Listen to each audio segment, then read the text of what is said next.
Hello दोस्तों, नमस्कार। Advance classes के यूट्यूब चैनल में आपका स्वागत है। हम लोग पीछे 13 लेक्चर पढ़ चुके हैं। आज ये 14वां लेक्चर हम लोग पढ़ रहे हैं। 14वां लेक्चर हम लोग मैथ का देखने जा रहे हैं। हम लोग का चल रहा था मैथ में, चैप्टर का नाम है वास्तविक संख्या। हम लोग इस वास्तविक संख्या में पिछले लेक्चर में मैंने बताया था कि हम लोग जो धन पूर्णांक का गुण पढ़ रहे थे, उस धन पूर्णांक के दो महत्वपूर्ण गुणों की हम लोगों ने बात किया था, जिसमें पहला गुण था यूक्लिड विभाजन एल्गोरिदम और दूसरा गुण था अंकगणित की आधारभूत प्रमेय। यूक्लिड विभाजन एल्गोरिदम से संबंधित यूक्लिड विभाजन एल्गोरिदम क्या था और यूक्लिड विभाजन एल्गोरिदम से संबंधित जो प्रश्न हम लोगों को चैप्टर में बनाने के लिए दिया गया था, उसको हम लोगों ने देख लिया है। अब हम लोग जानने जा रहे हैं कि अंकगणित की आधारभूत प्रमेय क्या कहती है। ये धन पूर्णांक की किस गुण को बताती है, यानी ये धन पूर्णांक के लिए किस रूपों को बताने में सहयोग प्रदान कर रही है, इसके बारे में हम लोग जानते हैं। कहता है कि प्रत्येक भाज्य संख्या को अभाज्य संख्या के धनात्मक घातों के एक गुणनफल के रूप में व्यक्त किया जा सकता है। इस प्रमेय का कहना है, अंकगणित की आधारभूत प्रमेय का कहना है कि प्रत्येक भाज्य संख्या को अभाज्य संख्या के धनात्मक घातों के एक गुणनफल के रूप में व्यक्त किया जा सकता है। कहने का मतलब है जितने भी भाज्य संख्या हैं, सबको हम लोग अभाज्य संख्या के गुणनफल के रूप में लिख सकते हैं। अभाज्य संख्या के गुणनफल के रूप में लिख सकते हैं। और वो जो अभाज्य संख्या होगा वो धनात्मक घातों वाला होगा। जो अभाज्य संख्या जो गुणनफल के रूप में आएगा वो कैसा होगा? धनात्मक घातों वाला होगा। कहता है कि तथा यह जो गुणनखंड अभाज्य या गुणनखंड जो अभाज्य गुणनखंड हम लोग कर रहे हैं किसी भाज्य संख्या का, तो ये जो गुणनखंड होगा ये अभाज्य गुणनखंडों के आने वाले क्रम को छोड़कर अद्वितीय होता है। इसका मतलब क्या है? इसका मतलब ये है कि जो उसका गुणनखंड होगा किसी भी भाज्य संख्या का, उसको आप उलट पलट के आगे पीछे करके लिखें तो उससे कोई फर्क नहीं पड़ता है, वो अद्वितीय होता है, मतलब एक ही होता है। समझते हैं इस बात को एग्जाम्पल के माध्यम से, तब आप ज्यादा समझेंगे। ऐसे आप जो कथन लिखा हुआ है उसमें परेशानी हो रही होगी। कहता क्या है ये अंकगणित की आधारभूत प्रमेय? कहता है कि अगर कोई भी भाज्य संख्या है, कोई भी भाज्य संख्या है, तो उसको हम लोग अभाज्य गुणनफल के रूप में व्यक्त कर सकते हैं। इतना ही समझिए आप समझिए कि अगर हम लोगों के पास कोई भी भाज्य संख्या रहेगा तो उसको अभाज्य संख्या के गुणा के रूप में लिख देंगे। कैसे? आप कोई एक एग्जाम्पल ले लीजिए भाज्य संख्या का। जैसे मान लिया जाए कि हम एक एग्जाम्पल ले लेते हैं 50 एक भाज्य संख्या है। इसको हम अभाज्य संख्या के गुणनफल के रूप में कैसे लिखेंगे? तो 50 को आप अभाज्य गुणनफल के रूप में व्यक्त करने के लिए इसका आप अभाज्य गुणनखंड कर दीजिए। अभाज्य गुणनखंड आप लोगों को सिखाया गया है पीछे के वीडियोस में। बेसिक जब हम पढ़ा रहे थे तो उसमें हम बताए थे कि अभाज्य गुणनखंड कैसे किया जाता है। आप इसका अभाज्य गुणनखंड कर दीजिए। तो जब इसका अभाज्य गुणनखंड करेंगे, आप यहाँ लिख सकते हैं ऊपर में अभाज्य गुणनखंड करने पर, अभाज्य गुणनखंड जब आप 50 का करेंगे तो कितना से सबसे पहले लगाएंगे? 2 से लगाएंगे। कितना यहाँ आ जाएगा? 25। फिर कितना से लगाएगा? 5 से। अब जब नीचे एक अभाज्य संख्या आ जाए तो रुक जाना है हम लोगों को। तो हम लोगों ने 50 को कैसे लिख दिया? 2 गुना 5 गुना 5, 2 गुना 5 गुना 5। गुना में इसी तरह से लिखते हैं। अभाज्य गुणनखंड में हम बहुत बेहतर ढंग से समझा चुके हैं। जो लोग नहीं समझ पा रहे हैं, अगर यहाँ हम चूंकि तेजी से चल रहे हैं यहाँ पे, अगर नहीं समझ पा रहे हैं तो पीछे का वीडियो जाकर के देखिए, बिल्कुल समझ में आ जाएगा।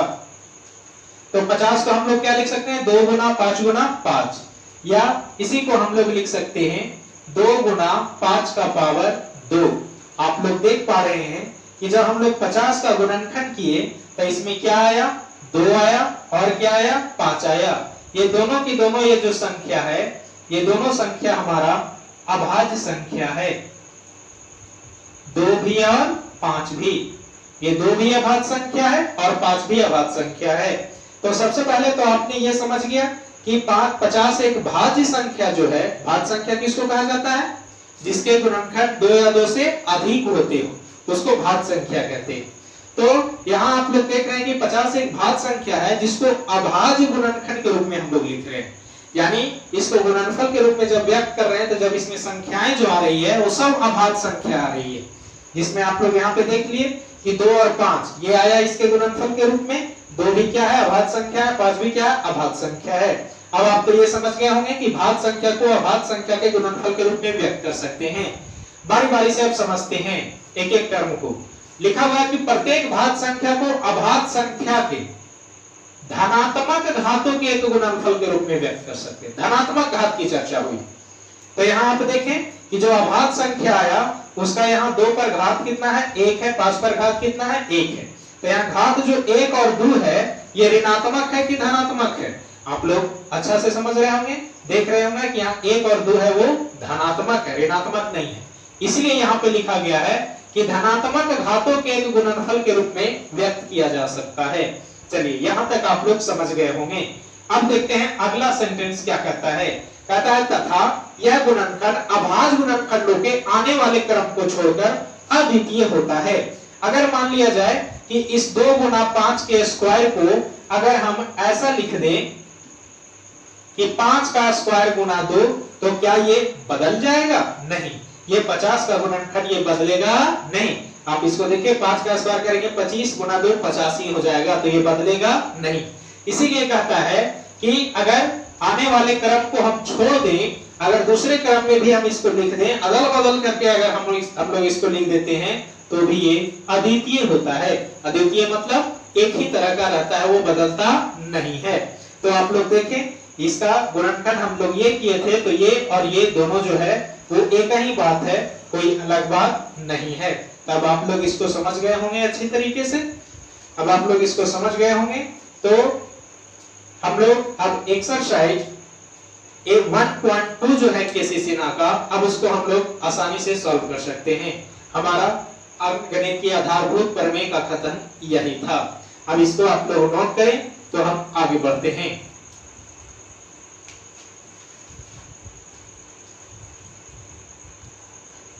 अब हम लोग आगे देखते हैं।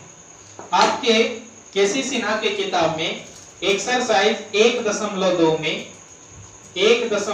में जो पहला क्वेश्चन दिया गया है, वो पहला क्वेश्चन आपका कहता है कि निम्नलिखित संख्याओं को अभाज्य गुणनखंडों के गुणनफल के रूप में व्यक्त कीजिए। तब आप लोग आसानी से कर देंगे।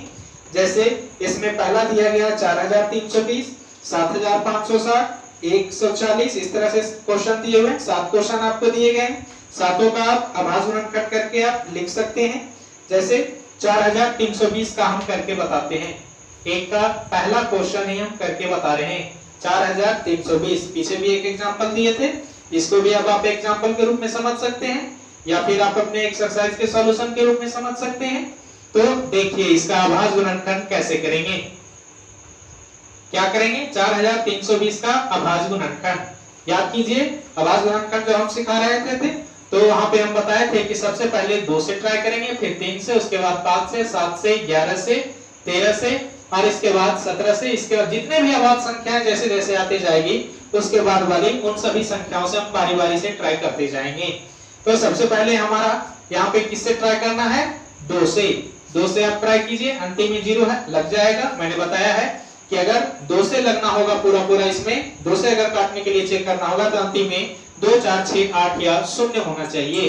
तो यहाँ पे अंतिम में कितना है? 0 है, 2 से लग जाएगा। काटिए आप इसको। 2 दूना 4, 16 दूना 32, 0 यानी 2160 से ये पूरा आपको 2 बार में कट जाएगा। फिर यहाँ पे 2 आएगा, आप लगाते जाइए भागा आप साइड में लगा करके इस तरह से चेक करते जा सकते हैं। लगाते जाइए, देखते जाइए कि कितना आ रहा है। आपका यहाँ कितना आ जाएगा? 1080 आ जाएगा। भागा लगा के देखते जाइए। फिर 2 से आप लगाएंगे तो आ जाएगा 540। फिर 2 से लग जाएगा, कितना आ जाएगा? 270। फिर 2 से आप लगाएं तो आएगा 135। अब आप देखें 2 से नहीं लगेगा, 3 से लगा करके देखेंगे तो 5 3 8 1 9 9 आ रहा है, 3 से लग जाएगा। 4 तिया 12, 5 तिया 15, फिर कितना से 3 से फिर लगाएंगे तो 15 तिया 45, फिर 3 से कितना आ गया 5। नीचे आप देखें कि ये कौन सी संख्या आ गई, ये एक अभाज्य संख्या आ गई। अब हम लोगों को यहाँ रुक जाना है। अब हम लोग यहाँ पे देख पा रहे हैं कि 4320 को अभाज्य गुणनखंड के रूप में जब लिखेंगे तो देखें तो इसमें 2 कई बार गुना में आया है, 1 2 3 4 5, तो 2 का पावर कितना लिख देंगे 5 गुना 3 कई बार आया है 1 2 3, तो 3 का पावर कितना लिख देंगे 3 और गुना कितना आया है 5। तो इस तरह से हम लोगों ने 4320 को अभाज्य गुणनखंड के रूप में लिख दिया। अब आप लोग समझ गए होंगे इसको, तो इसको आप लोग नोट कर लीजिए, इसको आप लोग रोक करके और नोट कर लीजिए। अब हम लोग इसमें दूसरा क्वेश्चन देखेंगे।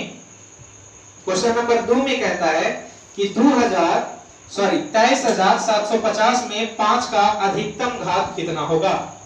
क्वेश्चन नंबर 2 में कहता है कि 23,750 में 23,750 में 5 का अधिकतम घात पूछ रहा है, यानी गुना में कुछ कुछ संख्याएं आएगी जिसमें 5 भी रहेगा, तो 5 का यहाँ पे घात पूछा जा रहा है कि कितना होगा। आप लोग देखिए 4320 का जब अभाज्य गुणनखंड किए थे तो 2 का जो घात आया था वो कितना आया 5 आया, 3 का घात कितना आया 3 आया, 5 का घात कितना आया 1 आया। उसी तरीके से जब 23,750 का अभाज्य गुणनखंड करेंगे तो कुछ इसी तरह से संख्याएं आएगी और आप में उसको देखना है कि 5 का घात कितना आ रहा है। जो 5 का घात आ रहा है वही आपका उत्तर हो जाएगा। तो सबसे पहले आप क्या करेंगे, इसका अभाज्य गुणनखंड करेंगे और देखेंगे कि 5 का घात कितना आ रहा है। आगे बढ़ते हैं, आपका क्वेश्चन नंबर 3 क्या कहता है।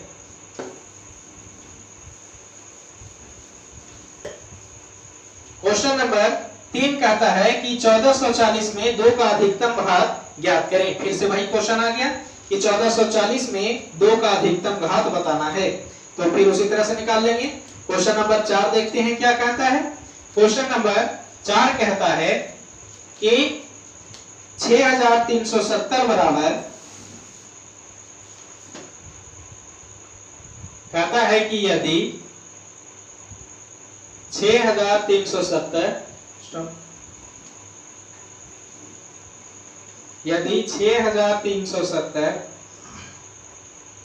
बराबर, रुक गया। क्वेश्चन नंबर 4 कहता है कि यदि 6370 बराबर 2 का पावर m गुना 5 का पावर n गुना 7 का पावर k गुना 13 का पावर p है, तो m plus n plus k plus p का मान जो है वो क्या होगा। आप देखिए यहाँ m plus n plus k plus p का मान आपसे पूछा गया है और m n k p है क्या। m जो है वो 2 का घात है, n जो है वो 5 का घात है, k जो है वो 7 का घात है और p जो है वो 13 का घात है। तो अगर हम लोगों को पता हो जाए इस संख्या के लिए कि 2 का घात कितना होगा, 5 का घात कितना होगा, 7 का घात कितना होगा और 13 का घात कितना होगा, तो इन सभी घातों को अगर हम जोड़ देंगे तो क्या हम लोग को इसका मान नहीं निकल जाएगा। तो चलिए फिर हम लोग इसका अभाज्य गुणनखंड करते हैं। इसका अभाज्य गुणनखंड जब हम लोग करेंगे 6370 का, तो हम लोगों को 2, 5, 7 और 13 के अभाज्य गुणनफल के रूप में ये संख्या मिल जाएगी। चलिए इसका अभाज्य गुणनखंड करते हैं। तो सबसे पहले कितना से लगेगा, 2 से, 3 दूना 6 और 18 दूना 36, 5 दूना 10, तो आ गया 3185। गुना करके आप देख सकते हैं 5 दूना 10, 8 दूना 16, 1 17, 1 दूना 2 1 3 और 3 दूना 6। अब यहाँ आ गया कितना 3185। क्या 2 से लगेगा, अब इसमें नहीं लगेगा, अंतिम में 2 4 6 8 या 0 होना चाहिए 2 से लगने के लिए। तो अब ट्राई करेंगे किससे, 3 से। आप देखें, आप समझ सकते हैं, इसमें आपको सोचने की ज्यादा आवश्यकता नहीं होगी। ये सिग्नल दे रहा है कि 2 के बाद फिर किससे लगने वाला है, 5 से लगने वाला है, तो आप डायरेक्ट उसी को देख करके लगा सकते हैं। अब आप 5 से लगाएं क्योंकि 3 से नहीं लगेगा। 5 8 13, 1 14, 3 17 हो जा रहा है, 17 3 से कटता नहीं है, तो अब 5 से लगाएंगे। 5 देख रहे हैं कहां स्थान पे, तो 5 से लगेगा, तो अब 5 से लगाएं कितना आ जाएगा, 5 6 30, 1 बचेगा, 8 18, 5 दिया 15, 3 बचेगा, 3 पर 5 35, 5 7 35। अब भागा देकर के देख सकते हैं, 5 से भागा दे देंगे 3185 में, तो 637 ही यहाँ पे आने वाला है। अब इसके बाद आप देखें कि ये 5 से भी नहीं रहेगा, 5 के बाद किससे सिग्नल दे रहा है, ये 7 से दे रहा है, तब आप 7 से लगा दें इसमें, तो 7 7 49, 7 8 56 और 7 9 63 हो गया, और ये एक बार में लग गया। उसके बाद फिर 7 से लग जाएगा, 13 7 91। अब देखिए 13 एक खुद जो है ये कैसी संख्या आ गया, अभाज्य संख्या आ गया, तब हमको आगे लगाने की आवश्यकता नहीं है। तो यहाँ पे हम लोग क्या देख पा रहे हैं कि 6370 बराबर लिख सकते हैं 2 का पावर 1 गुना 5 का पावर 1, एक ही बार आया है, 7 का पावर 2 और गुना 13 का पावर 1, जबकि दिया हुआ था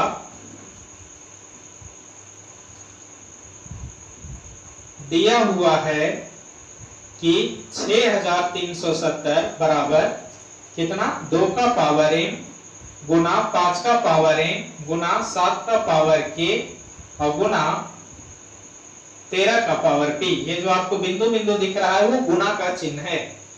तो अब आप यहां से देख सकते हैं कि m बराबर 2 का पावर m है और यहाँ 2 का पावर 1 आया है, इसका मतलब m बराबर कितना हो गया, 1, n बराबर कितना हो गया, 1 हो गया, k बराबर कितना हो गया, 2 हो गया, और p बराबर कितना हो गया, 1 हो गया। इसलिए m प्लस n प्लस पूछा गया था हम लोगों से, m plus n plus k plus p का मान। अब m n k p का मान हम लोग को मिल गया, भर दीजिए। m का मान 1, n का मान 1, k का मान 2 और p का मान 1, जोड़ दीजिए, 1 1 2 2 4 और 1 5 आ गया, 5 हमारा फाइनल आंसर हो गया। तब आप लोग इस तरह से समझ रहे होंगे कि क्वेश्चन बहुत आसान है। इसके बाद आपको क्वेश्चन नंबर 5 दिया गया है, पूछा गया कि निम्नलिखित में कौन सा युग्म सह अभाज्य है। तो सह अभाज्य के लिए मैंने बताया है कि वो दो संख्या जिसका महत्तम समापवर्तक 1 होता है, जिसका महत्तम समापवर्तक कितना होता है, 1 होता है, उसको सह अभाज्य संख्या कहते हैं। तो 3 क्वेश्चन इसमें दिया गया है, आपको चेक करना है कि इसमें कौन सह अभाज्य संख्या है। तो तीनों का आप महत्तम समापवर्तक निकाल देंगे, जिसका महत्तम समापवर्तक 1 आएगा वो सह अभाज्य संख्या होगा। उसके बाद आपसे क्वेश्चन नंबर 6 पूछा गया है। तो क्वेश्चन नंबर 6 पूछा गया है, इसको हम लोग देखेंगे अगले लेक्चर में। लेक्चर ज्यादा बड़ा हो जाता है तो अपलोड करने में परेशानी होती है, इसलिए हम लोग इसको देखेंगे अगले लेक्चर में। आप लोग अगर पसंद आ रहा है आप हमारा पढ़ाया हुआ मैथ, तो आप लोग लाइक कर दीजिए। अगर सब्सक्राइब नहीं किए हैं तो सब्सक्राइब कीजिए। अगर एक बार सब्सक्राइब कर चुके हैं तो दोबारा करने की आवश्यकता नहीं है, उससे फिर सब्सक्राइब जो आप करते हैं वो खत्म हो जाता है दोबारा करने से। तो आपको दोबारा नहीं करना है, एक ही बार करना है। ऐसा नहीं कि जब भी वीडियो देख रहे हैं तो बार बार सब्सक्राइब कर रहे हैं, आपको बार बार सब्सक्राइब नहीं करना है, एक मोबाइल में एक ही बार करना है। तो अपने आसपास पड़ोस में जितने भी बच्चे हैं क्लास 10 के, सबको इस वीडियो के बारे में बताइए। और अगर उसके पास मोबाइल नहीं है तो आप अपने मोबाइल से ही उसको दिखाइए, जिस समय आप पढ़ते हैं उस समय उसको भी बुला लीजिए ताकि उसको भी फायदा मिले। ऐसा नहीं कि सिर्फ आप अपने चुपचाप फायदा उठाएं और बाकी के बारे में समझने की छोड़ो, उसको किनारे रहने दो, उसको पढ़ने से कोई मतलब नहीं है। आप उसको भी बताएं, आप कोशिश करें कि वो भी इस वीडियो का फायदा उठाए। तो अब मिलते हैं अगले वीडियो में, धन्यवाद।